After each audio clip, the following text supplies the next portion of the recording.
Donc, bienvenue à notre rencontre intraprofessionnelle, retour d'expérience sur les constructions de bois. Je me permets du coup de faire une introduction, de présenter l'association Aqua, pour ceux qui ne connaissent pas encore. Et les pointeurs, ne veut pas.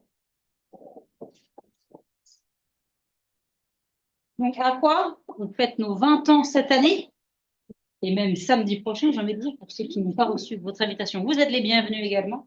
Donc, il y a des activités toute la journée. On va pour le coup parler développement durable le matin. On va faire des ateliers sur ce qu'on maîtrise le plus, c'est-à-dire la terre, la construction en terre et comment lier le vivant et la ville avec Sophie qui nous fera un atelier. Et on propose un petit concert le soir pour se détendre et pour faire souffler nos 20 bougies.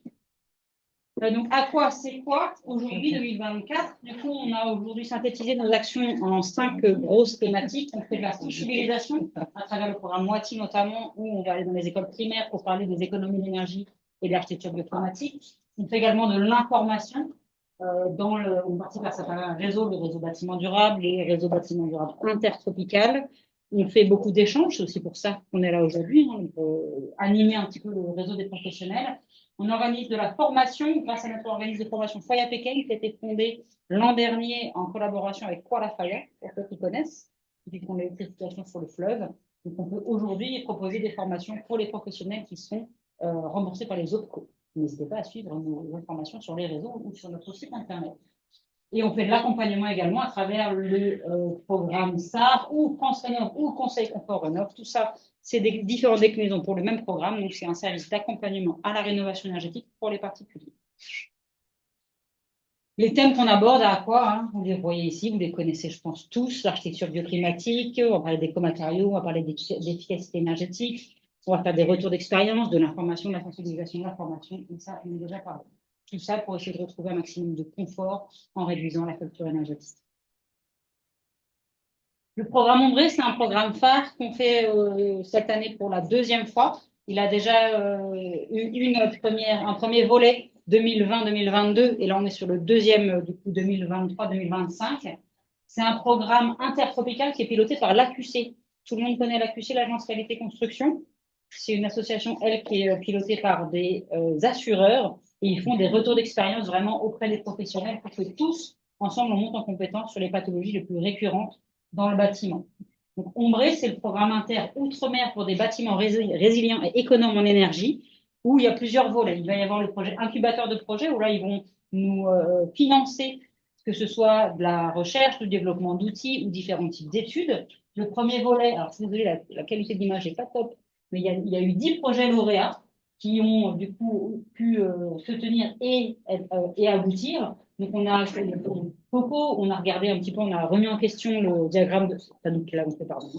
C'est Imagine et à Martinique et en Mayotte. En Martinique et à Mayotte, pardon. C'était une étude pour remettre en question Givoni sur justement le confort par rapport à l'hygrométrie et la température. Après, dans différents points, je ne vais pas tous vous les détailler pour trouver tous les résultats en ligne. Et le côté REX, donc retour d'expérience et la création de livrables. Donc, on a des rapports 12 enseignements, on a eu des photos commentées, des études de cas, des vidéos tutos, etc., des QCM qui sont créés sur les thématiques qui ont été sélectionnées par les porteurs du projet. Donc, les porteurs, vous les retrouvez en haut. Hein. Aqua pour la Guyane, le CAUE pour la Guadeloupe, Kébati pour la Martinique, SPL Horizon, qui s'appelle maintenant Énergie Horizon Réunion, je crois, à la Réunion. Donc, les thématiques où les rapports sont maintenant édités, vous le retrouvez ici. Donc, on en a un qui est sorti en Guadeloupe sur protection solaire et toiture et végétalisation du bâtiment. En Martinique, c'est des protections solaires des façades et ventilation naturelle. Ici, on a traité pendant 3 ans sur l'isolation des toitures, alors que la Réunion s'est consacrée à l'eau chaude sanitaire et la climatisation. Donc, c'est des rapports qui sont aujourd'hui accessibles en ligne. Si c'est des thèmes qui vous intéressent, vous voulez voir où est-ce qu'on en est aujourd'hui au niveau règles de l'art, au niveau pathologie récurrente, je vous invite à aller vous renseigner en ligne, principalement sur le site Pergola. Ça a aussi été un projet de Ombré pour créer une plateforme dédiée aux Outre-mer où on va recenser toutes les ressources techniques par thématique. Donc, il y a pas mal de structures qui sont engagées dans la communauté. Et en un sens, voilà, on va retrouver des catégories de ressources que vous retrouvez ici, une grosse communauté, les territoires, on va avoir les outils, les vidéos. C'est vraiment dédié à la montée en compétence des professionnels. une pergola, donc c'est en ligne, et chaque partenaire a une page dédiée. Il va pouvoir mettre en valeur les thématiques qui lui sont chères. Et de nouvelles études et de nouveaux supports sont mis à jour régulièrement et validés par un comité d'experts. Donc, Ombré 2, on prend les mêmes, on recommence. C'est reparti pour le deuxième volet. Cette fois, il y a eu encore une fois un incubateur de projet. On va lui pas navré. Si vous voulez, je pourrais vous envoyer le support pour une meilleure définition sur vos écrans. Où on va avoir différents projets incubés qui ont été lauréats. À quoi on a la chance de participer à 3 différents projets. Un sur les écoles durables tropicales, un sur l'école logique, et également Isorom, qui est du coup la suite du rapport d'enseignement sur l'isolation. On s'est rendu compte que dans les climats tropicaux-humides, il y a une condensation sous tôle qui se fait toutes les nuits. Et aujourd'hui, personne ne sait vraiment ce qui se passe, surtout du point de vue de l'isolant. Donc là, à travers ce projet incubé, on va essayer d'instrumenter, puis après de martyriser des isolants avec ou sans par vapeur, avec ou sans par pluie, côté chaud, côté froid, on va tout essayer pour derrière faire un guide de préconisation de mise en œuvre. Je vous parle de celui-là parce que c'est celui que je maîtrise le plus. Les autres, je vous inviterai à en discuter avec le directeur Fabien Varenne, situé au fond de la salle, à l'issue du coup de cette présentation. Et on a également, du coup, on repart également sur un retour d'expérience et des livrables sur les différents territoires. Donc, cette fois, la Guadeloupe va parler de l'habitat vernaculaire traditionnel et des principes de climatique. Mayotte, qui s'est intégré du coup au groupe, va parler d'inertie thermique avec un volet sur le BTC, la terre crue. La Martinique part sur la réhabilitation. La Réunion sur les toitures et façades végétalisées. Je ne sais pas si on a eu la chance de suivre le webinaire de la semaine dernière qui était très intéressant. Le replay est d'ores et déjà disponible en ligne. Et nous, on se penche du coup sur les lumières et protection solaire. Et on organisera d'ailleurs cette année et l'an prochain pas mal d'ateliers pour essayer de voir au niveau des professionnels du territoire ce qu'ils en pensent, les problématiques qu'ils rencontrent pour synthétiser au mieux les enseignements qu'on aura tirés des retours d'expérience. Voilà. Alors, pardon, excuse-moi, j'ai mis des slides spécifiques à l'incubateur de projet. Tu veux nous en parler un petit peu, Fabien?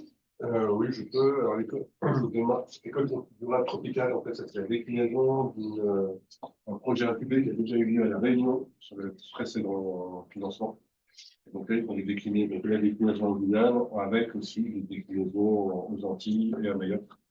Le projet, c'est d'accompagner un maître d'ouvrage, donc une mairie, dans un projet de réhabilitation d'une école, en mobilisant tous les acteurs, que ce soit les utilisateurs, les enseignants, les enfants, les services, la mairie, etc.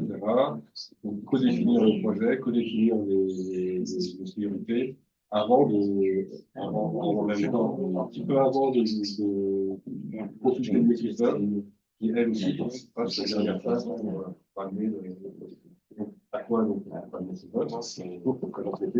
On est là juste pour accompagner la collectivité dans son projet, en espérant que voilà, on va mettre en avant tous les travaux qu'on peut faire pour améliorer le confort dans l'école.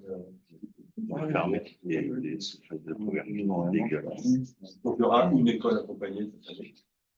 C'est dégueulasse. Et là, je te laisse encore la parole pour l'école logique. L'école logique, là, pour le coup, c'est toujours les écoles, mais c'est des écoles neuves. Donc là, c'est plutôt un outil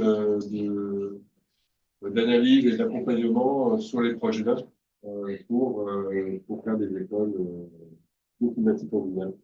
Donc là, il y a 2 phases dans ce projet. Il y a une première phase d'enquête sur les écoles en Guyane pour voir un retour d'expérience tant technique, au niveau architectural que au niveau paysager, mais aussi d'un point de vue sociologique, pour voir quel est le ressenti des personnes.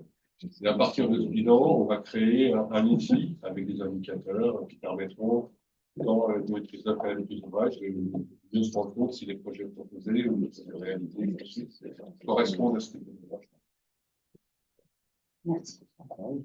Et donc enfin, Isorom, donc il y a un consortium du bureau d'études Imagine à La Réunion, du labo Piment de La Réunion, du CNRS ici en Guyane et d'Aqua. Tout d'abord, on va faire, comme je disais, un état des lieux des risques pathologiques associés aux matériaux, dispositif avec un version potentielle. Là, on est juste en train d'entamer l'expérimentation in situ. On va aller instrumenter dessus des parois, que ce soit en pompe ou en parois verticales, climatiser ou non, pour voir vraiment ce qui s'y passe, faire des relevés. Après, en expérimentation sur Grand d'essai. Et enfin, on fera de la communication avec la relation de chaque mise en œuvre. De bonnes pratiques. J'ai laissé les copies de la collègue, je suis navrée. C'en est fini pour moi. Maintenant, je vais laisser la parole à mes intervenants. Et donc, je vais commencer, non, bientôt, encore un petit peu de biblio, sur la construction bois. La QC, du coup, nous met à disposition également donc, ces guides. Il y en a un sur l'usage du bois à La Réunion, que vous trouvez téléchargeable en ligne sur leur site et sur Pergola également. Là, on va retrouver donc, les 12 enseignements qu'ils ont synthétisés lors de leur étude. Que je ne vais pas vous détailler parce que c'est assez long et rébarbatif. Mais si je vous en pas, vous pouvez regarder ça en détail. Et également, là, cette année, à Alpha, on parle énormément de bois. Et on est même en train de rédiger un carnet bois, une sorte de vulgarisation de l'usage du bois en Guyane pour les maîtres d'ouvrage.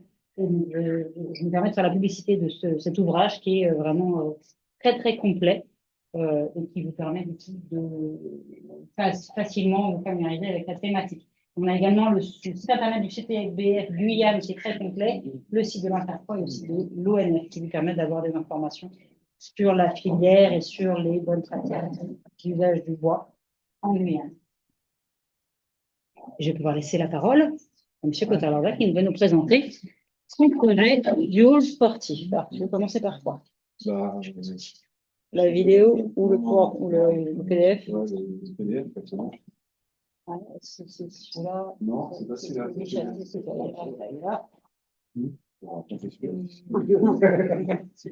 Ok. Tu me dis, je passerai les slides. D'accord. Oui. Donc voilà, franchement, je vais vous présenter un projet de halle sportif qui est pour la CTG, donc au lycée, derrière le lycée Michel, c'est un bâtiment qu'on ne voit pas trop. On nous présente le on peut. Non.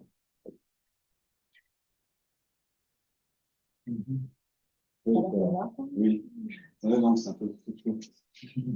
Donc en fait, ici, là, on a le cimetière là, je ne sais pas si vous voyez la localisation. Donc là, il y a déjà le hall sportif d'Onznac, il y a le cimetière, ça c'est le service technique de l'américaine, et ça c'est la zone sportive de l'américaine, ici on a la piscine, ça c'est situé à peu près. Voilà, c'est le moins pour se terminer l'endroit où ça se trouve, mais il est en retrait, on va voir un peu sur la diapo suivante. Du coup, voilà. Donc là, on a les services techniques avec le rond-point qui a été créé, il n'était pas à l'époque où on a fait le plan. Donc le bâtiment est en retrait derrière un mur ici. Donc on a le nord en haut et donc on a toute cette parcelle en rouge qui avait une forme un peu bizarre, avec existant un petit logement gardien et des anciens vestiaires, parce qu'avant ils faisaient du sport dans le terrain vague un peu là, et ils utilisaient parfois cette salle de sport qui est juste à côté. Donc le projet, c'est de construire les terrains extérieurs, une petite piste de course avec un sautoir et une salle de sport.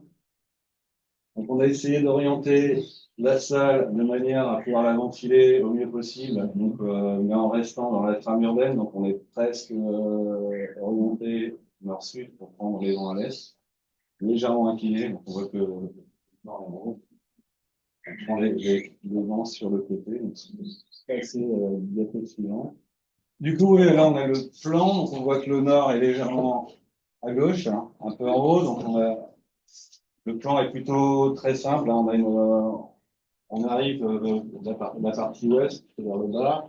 On a un accès là avec une rampe PMR qui permet d'être plus haut parce qu'on avait besoin de remonter pour des questions de PPR inondation. Donc on a un hall ici qui nous amène vers un couloir vers les vestiaires filles et garçons qui nous permettent de traverser et de changer de chaussures et d'arriver dans la salle en chaussures propres. Après, sur le côté ici, on a une petite salle de musculation, ils ont mis des agrès de musculation, et à l'étage, on avait une salle qui était demandée, mais qui était uniquement sur cette partie-là, une petite salle, qui était polyvalente et qui n'était pas tout à fait définie. Aujourd'hui, ils ont mis les tapis, et le reste, c'est une grande salle de sport. Donc, on a le vent de l'Est qui arrive d'en haut, globalement, parce que l'Est est en haut, et la piste à droite.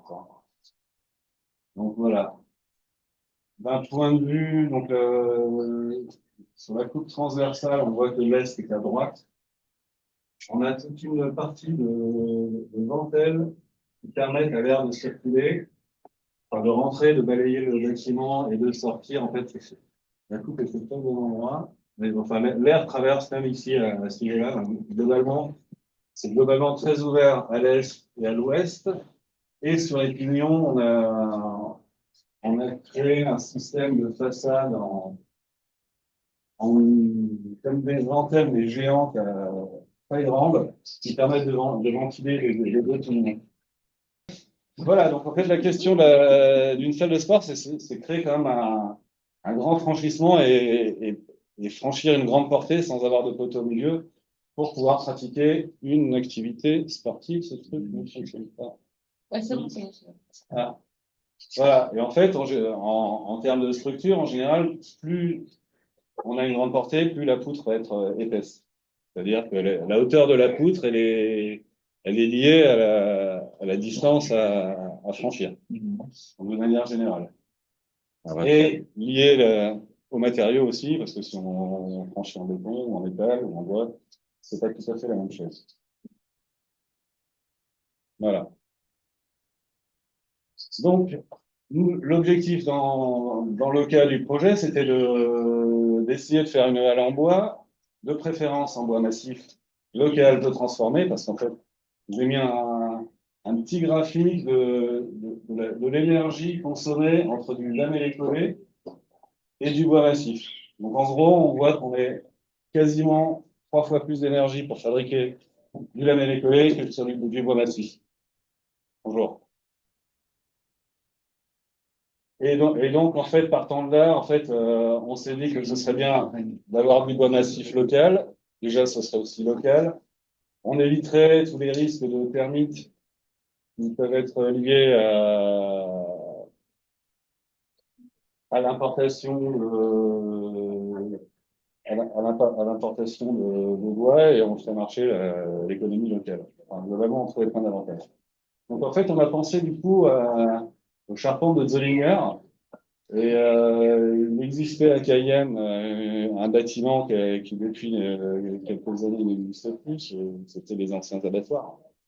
Les anciens abattoirs de Cayenne. Et donc, en fait, ils étaient basés sur ces charpentes de Zollinger qui sont en fait une multiplication de petits bois qui permettent d'appréhender différemment les questions de la portée, parce qu'en fait, la démultiplication de petits bois permet d'obtenir des grands franchissements sans avoir forcément beaucoup de matière. Donc, en fait, en gros, le principe de Zollinger, c'était un architecte allemand qui, dans les années 20, s'est occupé de la reconstruction de l'Allemagne. À cette époque-là, il y avait quand même une pénurie de matériaux, de bois, de pas mal de choses, et il a mis au point un système structurel qui permettait de créer des voûtes des voûtes arquées avec des bois simples et un assemblage où on venait avec un bois, enfin on avait 3 bois qui se rassemblaient au milieu d'un autre. Donc en gros, de manière globale, on a un grand, enfin, on n'a que des bois de dimensions identiques qui se retrouvent au milieu et au niveau où on en a 3 qui se regroupent, on les solidarise avec un tiers-fond. Et donc on voit à peu près ce que ça donne. Et donc c'est que des pièces globalement standardisées, toutes les mêmes. Et ça permet de faire des voûtes et d'assez grande portée avec très peu de matière. Donc ça, c'est le bâtiment qui était à Cayenne à l'époque. Donc il a été détruit il y a 15 ans, 10-15 ans. Hein? Il s'est effondré. Je sais pas, aussi. J'ai pas mieux fait une photo parce que je pensais que je pourrais le refotographier quand je l'ai photographié, mais il n'était plus là après. J'en ai. Non, c'est les... Donc, ça, c'est les photos que j'avais, qui sont pas terribles. Donc, en gros, on voit que c'est le principe de la structure qui est avec un bois continu et deux qui viennent ici se regrouper. Et puis là, ensuite, on a tous un système de solivage qui permettait d'avoir une couverture en métal, je crois, à l'époque. Voilà, donc ça, on a vu où c'était déjà. Donc là, on a rapidement. Et donc, du coup, on est reparti pour voir ce franchissement. Ouais, c'est bien.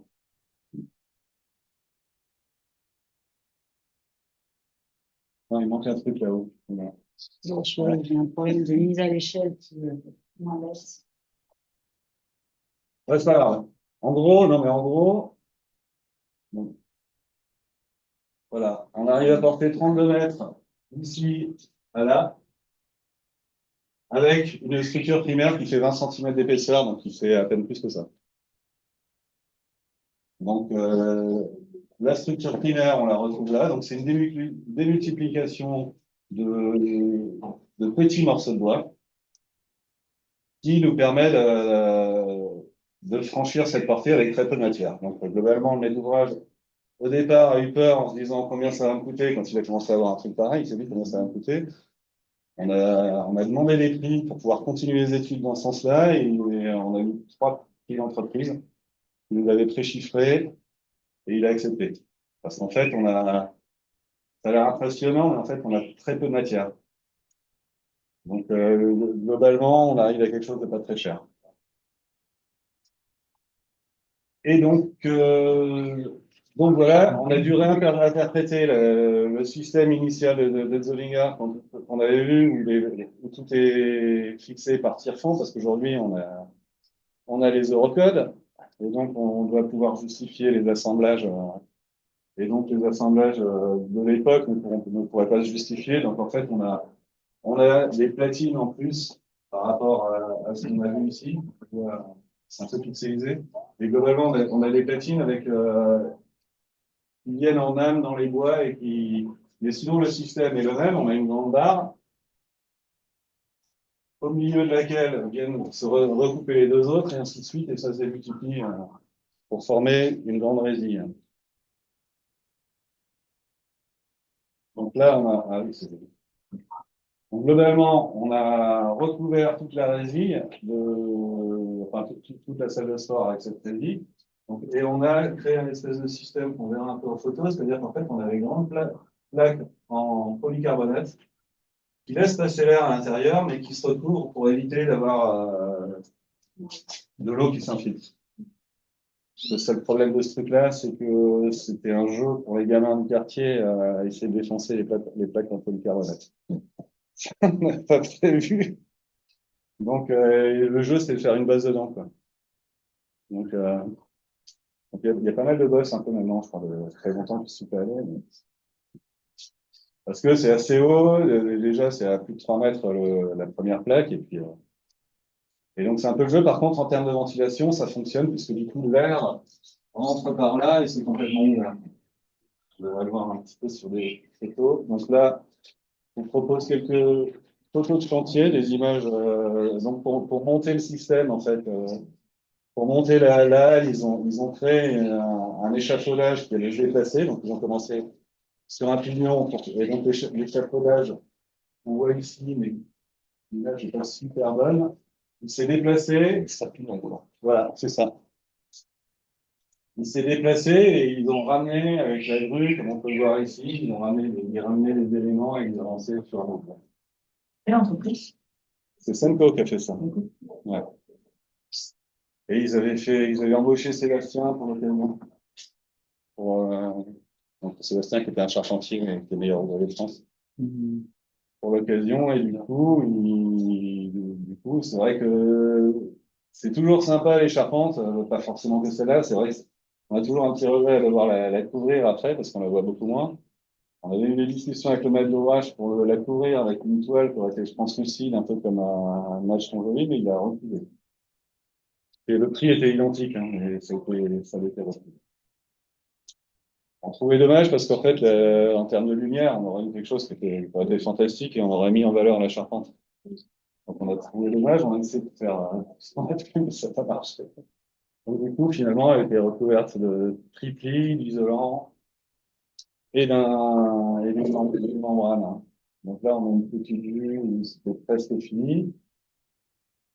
Là, on voit juste la charpente et puis après, on voit l'état final. Donc en fait, là, on voit le pignon. D'ailleurs, on voit pas bien, c'est la photo de mais là, il y a déjà des bosses.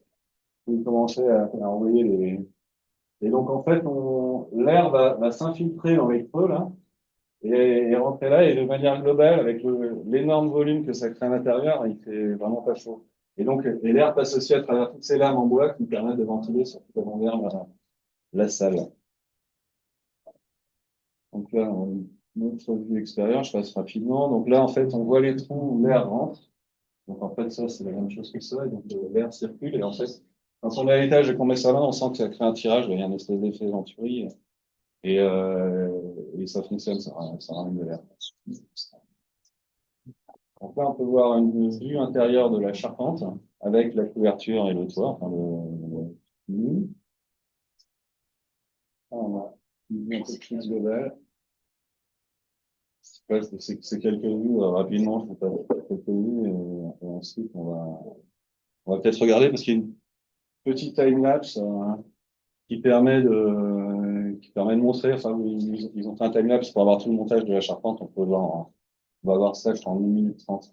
Et donc, là, ce qu'on trouve intéressant, c'est que ce principe de charpente de Zollinger avec des petits bois, ça permet d'utiliser du bois sans avoir des grosses sections, et même quand on est en pénurie, on peut récupérer un peu des bois partout.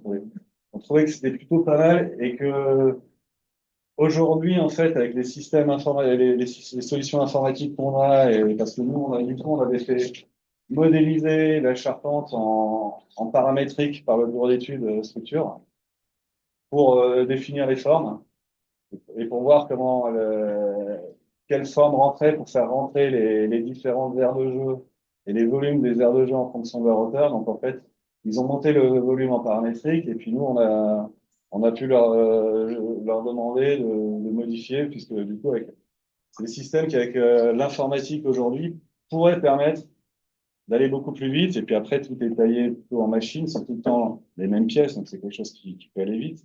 Et ça pourrait être reproductible dans des zones éloignées en Guyane, par exemple sur le fleuve, parce qu'on vient avec des morceaux de bois. Le morceau de bois, c'est à peu près cette taille-là, hein. Un morceau. Donc on pourrait en gros, c'est des barres qui font à peu près 2 mètres par 20 centimètres par 10, 8, je sais plus, je sais plus, de section exacte. Mais ça pourrait se transporter assez facilement sans avoir des gros moyens. Et du coup, ça pourrait se faire un peu quasiment n'importe où. Et c'est quelque chose de reproductible. On n'a rien inventé. On est allé chercher un truc qui existait depuis un siècle, hein, quasiment, hein. Et c'est possible de mettre la petite animation en time-lapse. Voilà.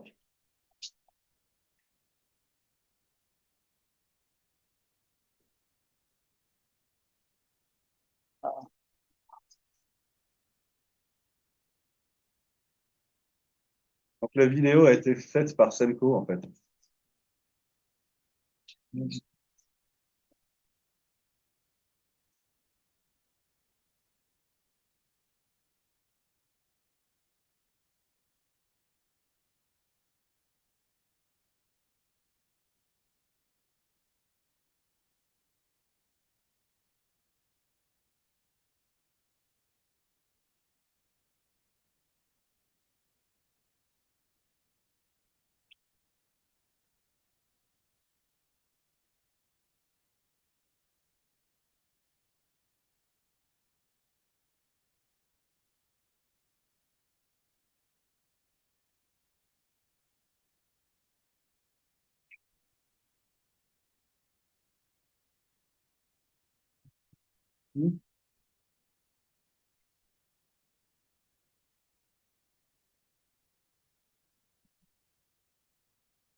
Merci beaucoup. Ouais, je sais pas si des questions ou si c'est après.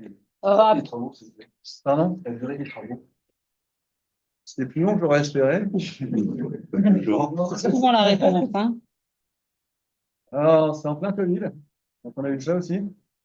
Du coup, ça ralentit un peu les choses. Je sais pas, ça durait Je pensais que le montage de la charpente, pour moi, dans mon esprit, ça allait durer 2 mois maxi.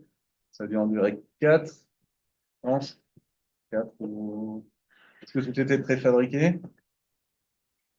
En tout, avec cette histoire de Covid, je pense que c'était une histoire d'1 an et demi. Je me souviens plus trop, en gros.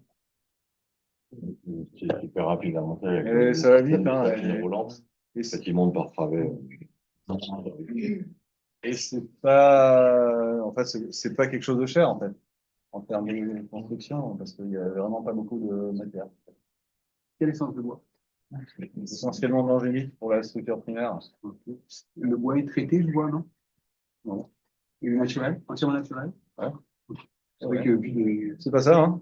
Non, non, non, non, mais vu de la... De la rue. Ok. C'est une clé, hein. Non, non. Après, il y a des classes 4 aussi en bardage, là, le bardage. Donc ça, c'est plutôt du bois capot. Il y a un peu d'ébène. Après, c'est un peu le bois qui trouve, hein. J'ai vu On que vous avez choisit mis pas toujours, hein. du triptyque de USB, hein, donc le triptyque, vous avez mis en panneau. Il n'y avait pas d'autre solution finalement que du coup, c'est pas vraiment du bois, Non, le triptyque, mais vous avez mis ça c'est pour des raisons de conformement, j'imagine? non, ah non, il n'y a pas, non, non, Parce bah que non, là, c'est justifié en termes de voûte, donc il n'y a pas non, besoin. c'est parce Et que vous vous l'avez avez mis un parce que... support pour l'étanchéité. Ah, ok, d'accord. C'est juste pour avoir un support, donc, voilà. On fera les questions globales à l'issue, Oui. si c'est OK pour vous. Et donc maintenant, je vais accueillir Monsieur Vincenot pour nous présenter le CARB hébergement BOA de Marie Passoula. Pardon? C'est des bases opérationnelles avancées de Marie Pardon. Passoula. C'est gauche-droite si vous voulez changer de diapo. Donc, je me présente, Dominique Vincenot de la DID. Donc, pour ceux qui connaissent pas, c'est la direction d'infrastructure de la défense. Donc, un petit point rapide. On est le service constructeur du ministère des Armées. On est organisé en trois divisions principales. Donc, une division administration qui s'occupe des bureaux marchés et d'ordonnancement et de financement.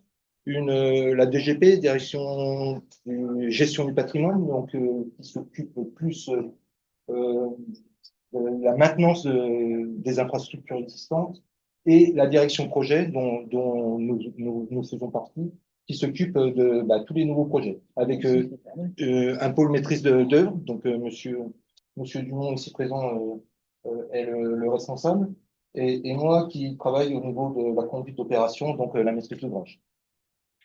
Donc effectivement, la DID, on fait soit de la maîtrise d'œuvre privée, donc ça je pense que c'est donc ce que j'ai compris, c'est principalement des architectes. Donc vous aurez à traiter avec le service, mon service, donc la maîtrise d'ouvrage, et on fait de la maîtrise d'œuvre interne, ce qu'on appelle la MOI.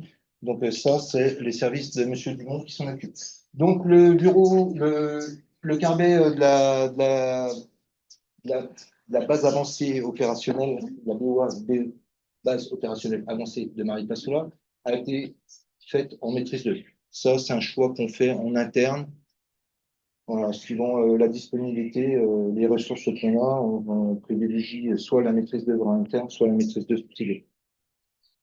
Donc le carbet, donc maîtrise d'ouvrage, le ministère des Armées, le bénéficiaire, les FAG, le 9e RUMA, maître d'ouvrage délégué, donc la DID de Cayenne, la maîtrise d'œuvre, la maîtrise d'œuvre de la DID de Cayenne. On avait en étude en géotech, donc beurre de Gessel, en contrôle technique, en CP et en CSPS, la FAV, et en entreprise, OG BTP.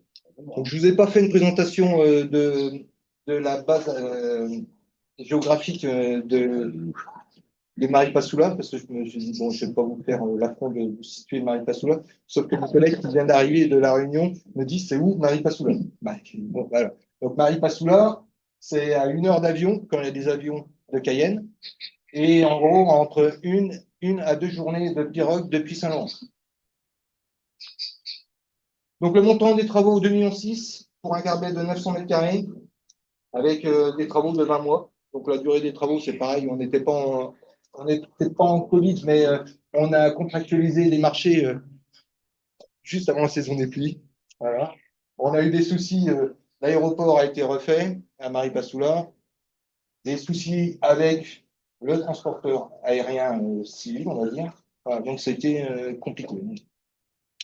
Donc, je passe. Donc pour la conception, donc on a un architecte militaire. Il a fallu prendre en compte toutes ces contraintes dont je vous ai parlé un petit peu. Donc l'isolement du site, donc un problème d'approvisionnement des matières premières. Le climat, donc qui est lié un peu à l'isolement et à l'approvisionnement par le fleuve. Donc le niveau d'eau en saison sèche, où on a un niveau d'eau qui rend difficile l'approvisionnement par pirogue. La compétence locale et ensuite la configuration du site même de la BOA de Saint-Jean, de Maripasoula, pardon. La BOA de Maripasoula, on est sur le fleuve, donc les trois quarts de l'emprise est inondable. Donc le peu de foncier qui nous reste, c'est sur une ligne de crête, et du coup, l'architecte il nous a proposé, il nous a dit, on va partir pour gagner un peu d'espace sur un R+2. Donc 300 mètres au sol sur 3 niveaux, avec en privilégiant une conception bioclimatique. Donc la conception bioclimatique, donc face aux vents principaux, et du coup c'est de l'hébergement sans clim. Donc tout juste en aération. On verra qu'on a un petit peu quand même de ventilateurs. Voilà. Après, on a vendu ça au niveau des chefs en leur disant que bioclimatique, c'était bien, que le carnet d'hébergement de 900 mètres carrés, c'était l'équivalent en consommation électrique d'un logement T4, la moitié d'un logement T4. Voilà. Donc, on leur a jamais dit que sur l'hébergement, on n'avait pas de four, on n'avait pas de plaquet électrique. Bon, on leur a dit, c'est l'équivalent consommation pour 4 personnes, la moitié d'un logement.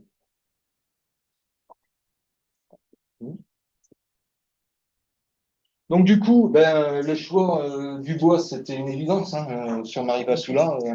On a privilégié donc le bois avec le débitage du bois sur place, donc issu des forêts adjacentes, avec effectivement un carrelage au niveau intégration dans le paysage local, on n'allait pas faire du béton, et une construction basique, costaud et durable pour des militaires.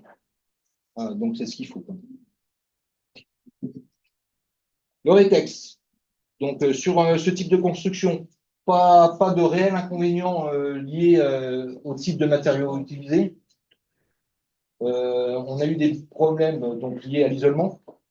Voilà, je dis la compagnie aérienne qui a déposé le bilan, l'aéroport qui a été refait, on ne pouvait plus poser d'avions militaires. Et donc, du coup, peu ou pas de réunions en présentiel sur site, sur le chantier. Et des tensions, du coup, avec l'entreprise locale. Donc, voilà, je ne vais pas le citer, mais vous l'avez vu. Faut savoir le prendre. Voilà, il faut savoir le prendre, sauf que quand vous avez un conducteur de travaux qui a 25 ans par rapport à l'ancien, et que l'ancien n'accepte pas même gentiment, les remarques du petit jeune, c'est compliqué. C'est compliqué. Et même avec le CT, pour pas la citer, c'était un personnel féminin aussi. Les remarques du CT, des fois. Bon.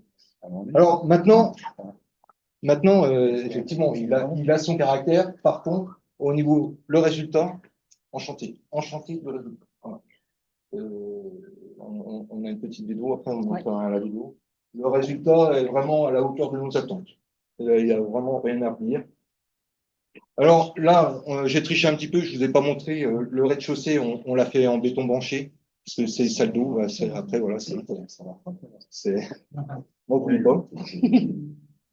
Voilà. Après, donc, les avantages, le résultat, l'esthétisme. Après, c'est pareil. Nous, on a choisi choisir. C'est un choix de deux architectes de faire au niveau des planchers, vous verrez, c'est du vernis. On s'était posé la question, est-ce qu'on faisait du vernis ou est-ce qu'on faisait plus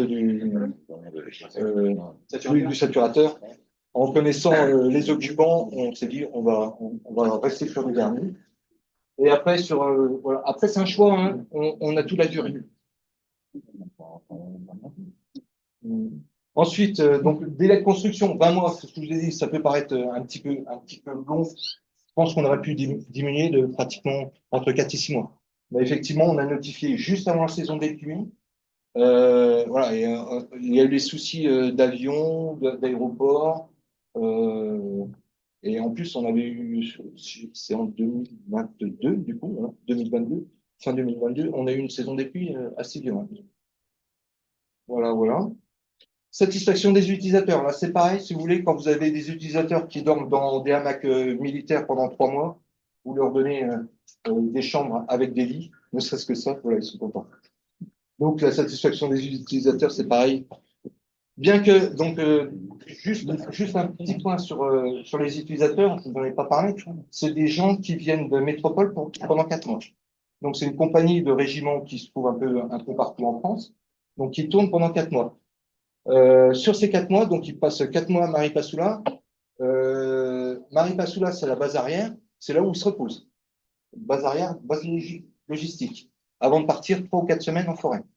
Donc en carbet boche et dans des hamacs grands comme ça, en hamac militaire. Voilà. Donc ça, la satisfaction des utilisateurs, on l'a eu en retour en métropole. En retour en métropole, les utilisateurs on dit aux collègues du SID, de la DIB, vous nous avez construit un carbet qui est magnifique. Donc voilà, ça fait plaisir. Effectivement, moi, en tant que conducteur d'opération, je suis pas toujours d'accord avec notre architecte, mais là, je peux vous dire qu'il nous a fait un travail magnifique. Et je vous invite, si vous avez l'occasion, de venir, de passer le voir. Il y a qu'un truc que j'ai pas encore fait, mais je vais le faire. J'ai pas encore dormi à l'intérieur sans, voilà. Donc là, la prochaine fois que je vais à Maripasoula, je demanderai au major de camp de me réserver une chambre et dormir, voir effectivement si même Quelqu'un on peut aller dormir du coup. Ah ben, bien sûr, c'est pas cher. On fait des prix. C'est pas, c'est ouvert ou c'est. Non, c'est un truc militaire. Après, je sais pas. Non, mais moi, en tant Il y a que. toujours possibilité, je pense, que Oui. Après, si vraiment il y a. après sur ce Carbet, donc Carbet, il y a 52 places en lit. Donc c'est 5 chambres de 10 personnes, plus des chambres féminines de 2 personnes. Et après, on a une zone hamac pour 20 hamacs. En gros. Monter une mission. Plus loin. Ouais, c'est bon. Ah, Non, vas-y. c'est la vidéo, non, ça Après, ça, après. Non, j'ai juste un petit. J'ai une autre diapo Ouais, sur. je finis. à refaire. Voilà, à refaire. Alors, est-ce que la construction en bois se fait à refaire Oui, oui, effectivement, pourquoi pas, mais avec certaines limites, dans le sens où la construction en bois, souvent, le bois souvent, on associe le bois à une construction bioclimatique, donc avec ventilation naturelle, tout ça. Je dis oui, pourquoi pas, sauf il faut faire attention aux utilisateurs. C'est-à-dire que j'ai rien contre les Bretons, mais un Breton qui vient en Guyane, ils vont bien avoir une clim pour dormir. Faux. Ouais. Je suis breton. Ça fait combien de temps? 35 ans. Ah. De Breton ou de Guyane? De Guyane. Pas bon, non, mais vous voyez ce que je veux dire. Et Plus en que de plus, Bretagne. C'est ça. voilà. Très bien. Moi, je suis maître d'œuvre interne, donc je suis ingénieur en bâtiment. Non, mais Je fais toute ma carrière finalement à La Réunion. Ouais, c'est bon. Donc, je suis ici pour 4 ans. Donc, je ne présente pas aujourd'hui l'opération parce que je ne la connais pas vraiment pour l'instant, mais je suis très intéressé par cet échange ce soir parce que ça me permettrait, d'apprendre la construction, et je vois à travers vos projets, donc d'apprendre et de repasser avec La Réunion avec une réelle expérience, et surtout de voir ce qui fonctionne à La Réunion, qu'on pourrait transposer ici. Et on a discuté avec le directeur et des éléments qu'on maîtrise, la chambre solaire, par exemple, des éléments qu'on maîtrise. Ici, vous avez une chance, c'est que le bois, vous l'avez à côté. Certes, vous n'avez pas forcément expliqué le cycle de vie du bois, mais je pense que vous êtes tous, ça vous la connaissez. Mais vous avez du bois, et quand je vois le coût d'une construction, 900 mètres carrés pour construire 2,6 millions pour construire 900 mètres carrés. À La Réunion, la construction en bois, c'est de l'ordre de 4 000 à 5 000 euros du mètre carré pour construire sans le terrain. Et vous donner une autre idée, c'est que on fait un plancher en ébène ici, je crois que de l'ébène rouge, qu'on appelle nous l'IP, je crois que c'est de l'ébène ici, à La Réunion, que l'achat du bois, uniquement l'achat, c'est 200 euros du mètre carré. Uniquement l'achat. Donc, quand on fait un plancher, on est en fait de 500, 600 euros pour nous poser. Et du coup, faire du bois, ça nous, c'est un peu compliqué parce que ça coûte cher et malgré tout, on construit en bois. Et il n'y a pas de ressources de bois à La Réunion parce que la demande est trop forte. Et pour faire venir du bois classé PECF, etc., forêt durable, ben, ça coûte très très cher. Et donc, du coup, nous, on fait le choix de construire en lamellé collé, construire en pin sylvestre, traité classe 4, mais c'est une catastrophe. Et si on ne le protège pas, en un an, c'est mort. Donc, la chance que vous avez ici de pouvoir construire en bois, moi, je le referai sans hésiter parce que en 25 ans, j'ai eu du mal à en construire et le peu que j'ai fait, ça nous a coûté un bras. Et ici, je vois que finalement, on peut construire. Et j'aime bien cette idée de construire avec des matériaux qui n'ont pas des grosses écarrissages. À La Réunion, c'est pas possible parce que ben, du coup, on n'arrive pas à avoir même en petite quantité, des petites sections, il n'y en a pas.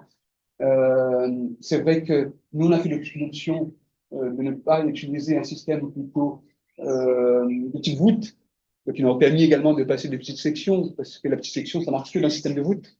Sinon, c'est plus compliqué, on travaille en flexion. Et je pourrais parler un peu de mécanique, mais c'est un peu plus compliqué.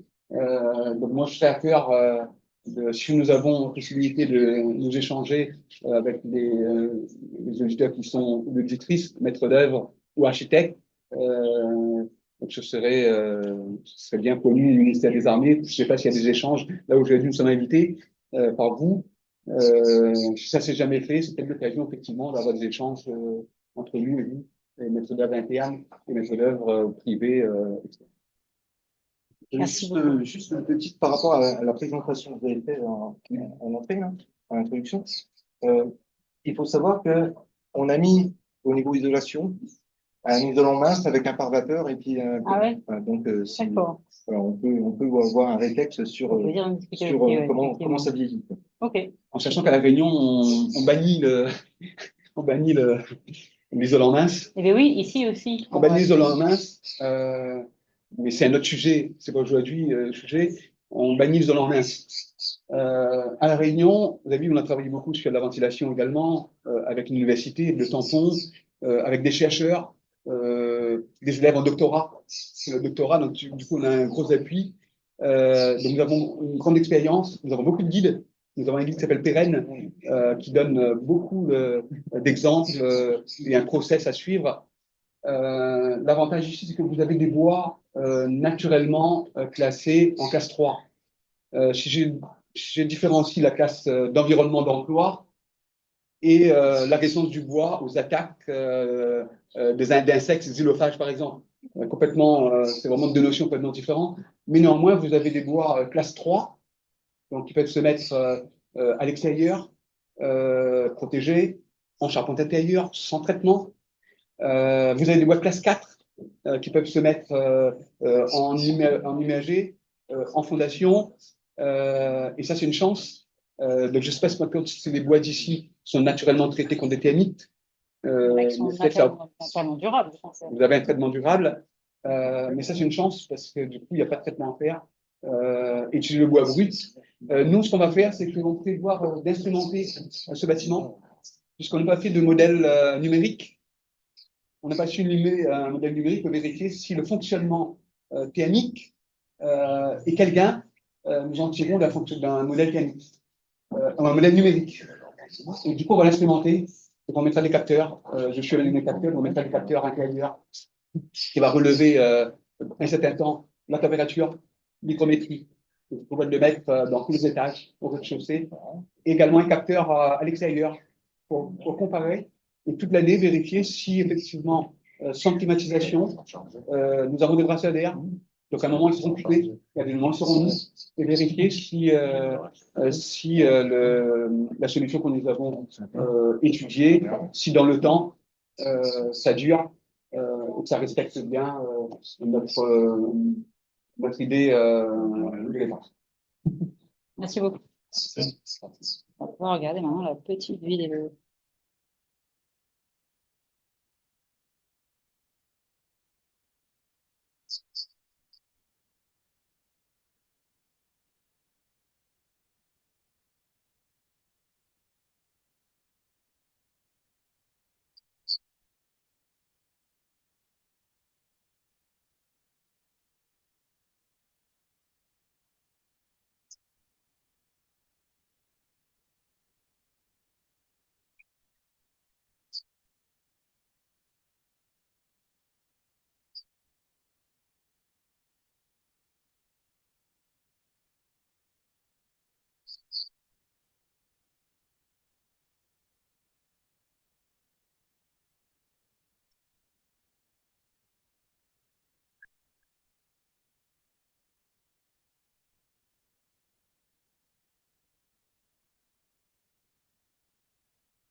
Eh bien, merci beaucoup. On va pouvoir maintenant passer à notre dernier intervenant. Franck, tu veux commencer par quoi alors? Je sais pas. La vidéo, le PDF? Bah, on voit Timelapse le ou PDF. On va passer vite fait. Centre de direction et administratif du centre spatial. On a fait, j'ai vu d'ailleurs, il y a quelques temps, un bâtiment neuf dans le cadre du remembrement de tout le centre technique, etc. C'est un bâtiment qui devait servir de bâtiment pilote et de bâtiment phare pour les 20 ans à venir et toutes les réhabilitations qui sont en train de lancer. Et donc, on a fait, c'était un concours de maîtrise d'œuvre. Et on a pris le pari, plus que osé, de leur envoyer un bâtiment R+4 tout en bois. Alors que le CNES va dans la culture du métal depuis les années 66, les paillerons, etc. Et encore aujourd'hui, il y a des bâtiments qui datent de cette époque-là. Et pour pas leur faire un peu trop violence, malgré tout, on a emballé tout ça dans des façades portées alu. Et puis ça a marché. Et donc, il a fallu le sortir après.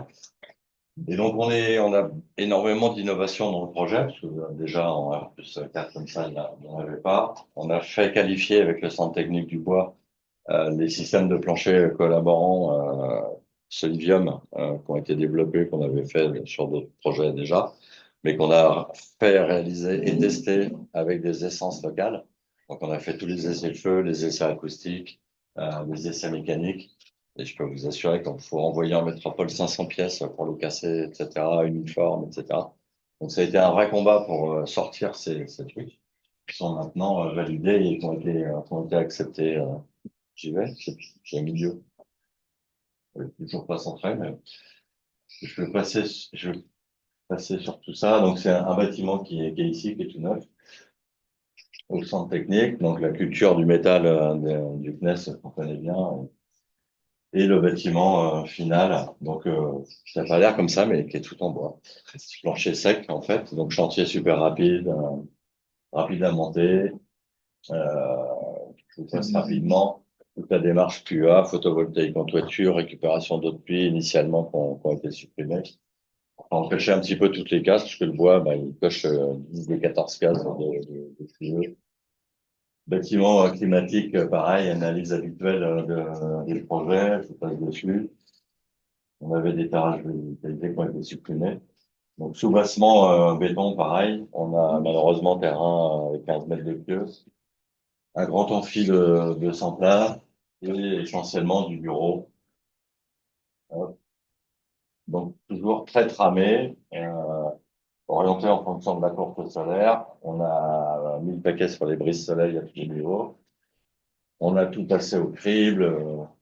C'est super, ça marche vachement bien. Donc, le plancher des systèmes Solidium qui permettent d'avoir un plancher sec, en fait, qui monte très vite pour des chantiers pas du tout consommateurs d'eau, qui permettent de tirer les réseaux, en fait, de manière cachée. Et au niveau acoustique, avoir ce système de carénage qui acoustiquement est très très bon pour les bureaux. On a un super affaiblissement acoustique aussi bon qu'une dalle béton et tout en plancher sec. On a eu des mauvais résultats malheureusement au feu.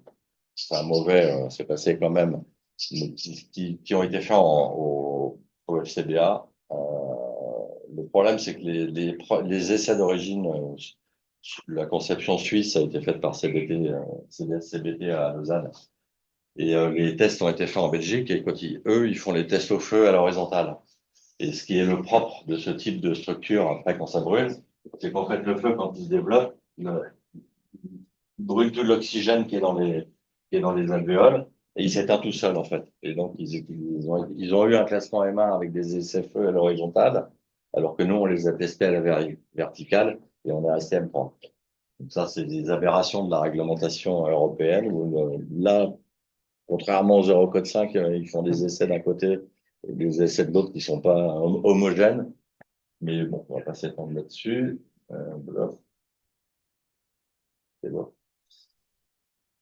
Donc tous les essais qui ont été faits avec les échantillons, les essais acoustiques. Et donc on a un rez-de-chaussée béton, le système des planchers composés.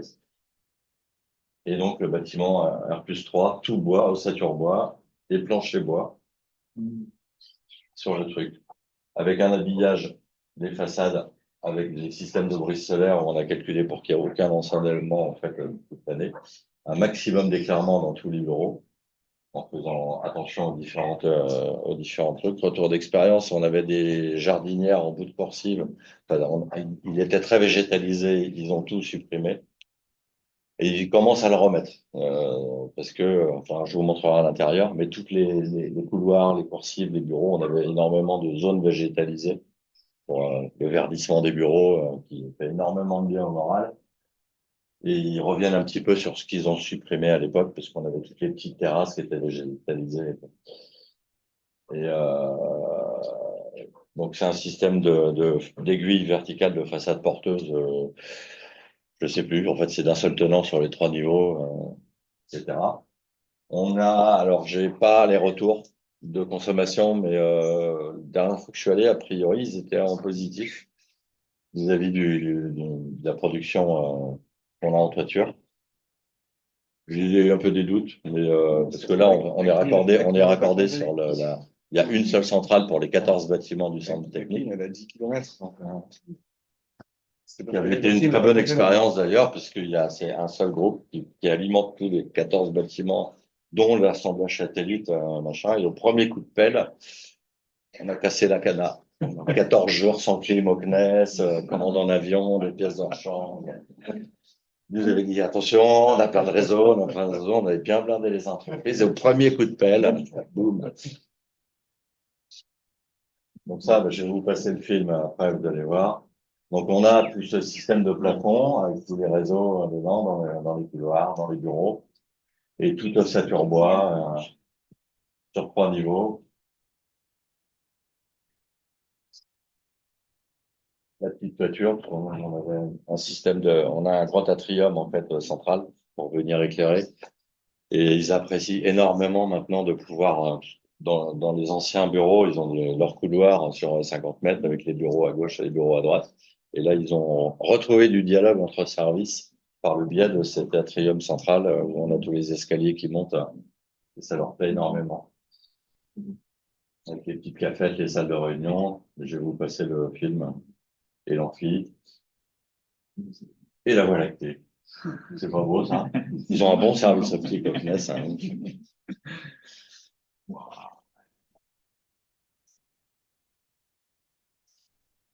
Et après, je vous passe sur la structure, parce que sur des systèmes comme ça, on est obligé de réfléchir au montage, à tout le process, la méthodologie de chantier, de montage et tout. Et voilà.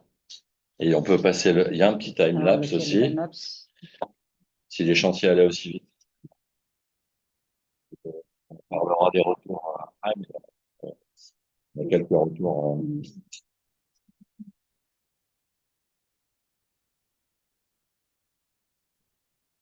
Tout le rez-de-chaussée, donc en dur pour décoller le bois du sol, et puis avoir un système rigide par rapport à la mauvaise de ça. Et vraiment partie en bois. Un amphi en œuvre, c'est le meilleur pour la voie naturelle. Et les deux tours, on a deux tours, une technique, une ascenseur qui ne sera pas contreporter tout le reste de la structure, en fait. Ce qu'on fait pas aux Antilles, où c'est le contraire, parce qu'on ne peut pas se raccrocher sur des structures dures, et en fait, aux Antilles, on fait le meilleur de ça.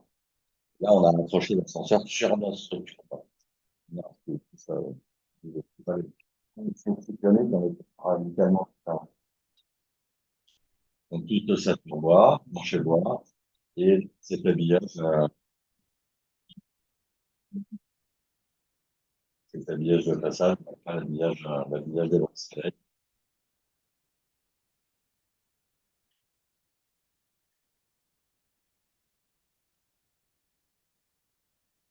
Accès de l'ascenseur en toiture pour l'entretien.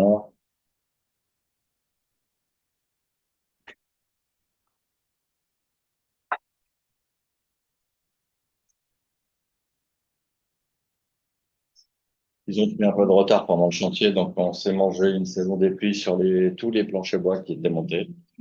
Donc on a eu droit à quelques petits échanges.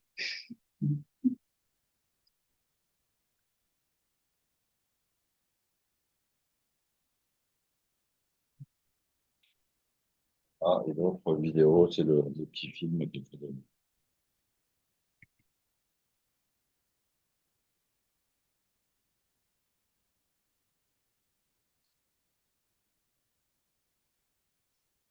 on garde une image un peu contemporaine au CNES, mais après, on verra.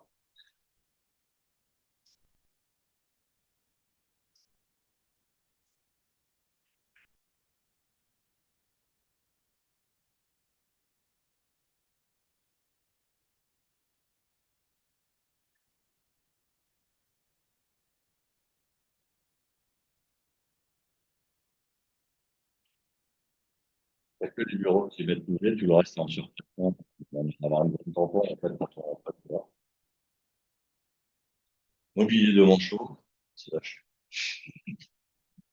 Luminaire, je vous en parle même pas.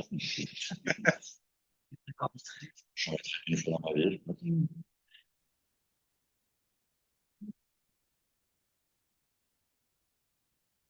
Et donc, tout l'éclairage intégré dans les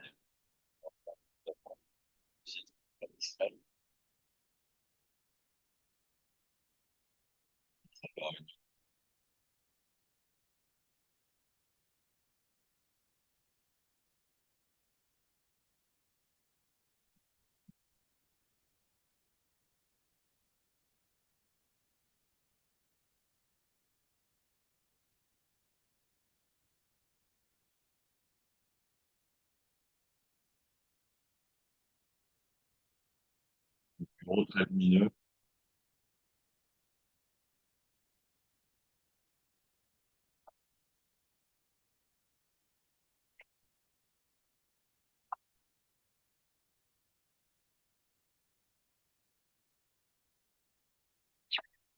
Voilà. Bien, merci beaucoup. C'est vrai, j'avais jamais vu ça. Je l'ai passé à Lille. On va pouvoir maintenant passer. J'étais en boucle Je sur connaissais les déjà le truc. forums. Mais je n'avais jamais vu. Et donc, je vais vous inviter. Retour d'expérience, Je un truc à ne pas refaire, qu'on avait essayé, parce que mettre d'ouvrage craintif par rapport aux approches de bois, etc. Donc, on a anticipé sur les commandes de bois. Ce qui est super délicat, c'est parce que ça veut dire que nous, on va pratiquement aux exés et qu'on devance le boulot des entreprises et on avait commandé tous les bois un an avant, avec un lot fourniture de bois, et on a l'entreprise qui est arrivée après, et ça a été un enfer parce que bah, ils refusaient la moitié des pièces de bois. Alors que quand on leur laisse la fourniture du bois, c'est à nous de dire ça tu me le changes, ou celle-là elle est grillée. Et là, on leur a laissé la main à notre place, et donc ça s'est mal passé. Ils en ont bien profité. En plus des erreurs qu'il y a eu après sur les taillages, les machins, enfin ça a été un enfer. Mais globalement, bah, retour utilisateur aux anges, etc. On attend la suite. Mais ça a l'air mal parti quand même. Bref. Eh bien, merci à nos 3 intervenants. Et maintenant, si vous avez des questions pour eux. Pour la première, la plus dure. Donc, c'est combien du coup de distance? Cher. On On est à 50 du mètre carré, je crois. on doit être à 4006, 4008, ouais, mais hein, Le prix de la région. Il est très cher. fini opération avec toutes les galères qu'on a eues en remplacement des trucs, protection, etc. Il y a eu pas mal de galères, mais ouais, on est à 4008, je crois. Ouais, parce que c'est un million. Ce qui est pas non plus monstrueux Avec les prestats qu'il y a, quoi. avec les prestations qu'il y a, quoi. Mobilier et tout. Et, Mobilier, enfin, Non, tout, pas donc dans les salles de réunion. Ok. Mais sol souple, biodégradable, pour 200 € le mètre carré. Hein, le complexe du plancher lui-même est cher, etc. Les façades rideaux, pas donné non plus. Louis, c'est un peu luxe. 650 mètres carrés, j'ai regardé il y a pas longtemps. Ouais. Non, mais L'interface entre le bois et le bois. Vous avez vu, on se prend. Ouais. Ça va, ça s'est bien géré. Ça s'est bien géré. On a eu plus de problèmes avec le béton, parce qu'il n'a pas l'air comme ça, mais le bâtiment, il est trapézoïdal. 12 cm d'écart, hein, quand même. Donc, on a commencé à monter les alus et surtout les brises-soleil les angles, pour les angles, machin, ça a été des coupes et des reprises. Et entre les deux colonnes béton qui nous ont monté aussi 14 cm d'écart. Le problème, c'est que tous les bois avaient déjà été taillés. Donc, il a fallu tout retailler, machin, refournir. Donc, ouais, de toute façon, le bâtiment bois, c'est ça, hein, c'est au centimètre, hein, c'est pas des bétonneux, quoi. Donc, ouais, bon combat, mais bon, au final, je te dis. Le plancher dans ce type-là, c'est combien en mètre carré? Et le plancher, j'ai plus les prix exacts au Un mètre ordre carré, d'idée. en plus, il y avait l'achat du bois qui était à part. Donc, il faudrait Ouais. qu'on remette l'achat du bois, qu'on recalcule. Ah oui. On pourrait faire le calcul, mais c'est vrai que. Non, pour voir comparé à un plancher classique, parce qu'au final, T'es au double ou triple, Ouais. hein, t'es au triple. Hein. Triple. Ouais. Alors, t'économises le faux plafond. oui, Mais globalement, t'es quand même beaucoup plus cher. De toute façon, on sait que le bois est plus cher. Mais t'as des avantages acoustiques, t'as des avantages de rapidité de chantier, de mise en œuvre, de montage, de stockage de carbone. Hein. Ça commence déjà à Pas dater, sûr, oui. mais là, c'est vrai que l'époque où avec Juju, on a fait des projets où on stockait 2 mètres cubes de bois par mètre carré. On avait fait un projet en grume de 40-40, tout le plancher, les cloisons. Donc, on stockait 2 mètres cubes au mètre carré, mais ça, maintenant, c'est fini. Quand on n'a plus d'intérêt à stocker du cube, on a plus intérêt à économiser la matière et réduire le stockage de carbone, puisque de toute façon, ici, on stocke 3 fois plus de carbone au mètre cube qu'en métropole. Mais il vaut mieux réduire la ressource et faire des structures de plus en plus optimisées, machin. Après, la limite des structures optimisées comme ça, c'est l'aspect visuel. C'est qu'un poteau de 5,5 qui porte un porte-à-faux de 12 mètres, psychologiquement, c'est difficile.